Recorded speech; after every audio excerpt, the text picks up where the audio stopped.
But yeah, so Swedenborg talks a lot about correspondences.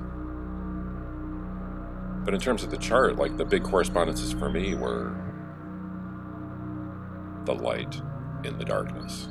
So light is the active force, the darkness is the receptive space, that this light exists in. And then once you get to matter, you're talking about physical things and ethereal things. Physicalness of a being and the etherealness of a community or a collective, because we have this continuing kind of flip-flopping relationship between observing something as a being, like as one thing.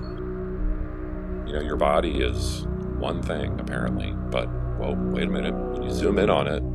it's actually a community of small things. We've got a community that when you zoom in on it, again, you get back to being, because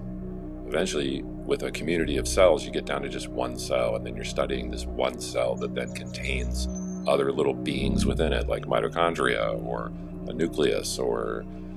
these other little organelles, I guess they call them, that are making up the body of this single being that is then making up the body of this other, and so it's like this nested relationship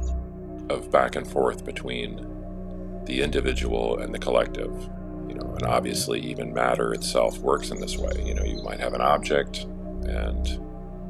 you think this rock is one thing, it's an individual thing, and then you zoom in on it and you're like, actually this thing's made up of billions of other little teeny things,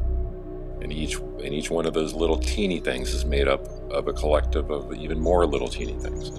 So this seems obvious, but I guess in the context of the chart, I'm just trying to describe like why I think these correlations are interesting, because they nest throughout reality. And when you're talking about an object and a space that the object exists in, and then you get to human beings, you get the individual human being and then the culture that the human being lives in.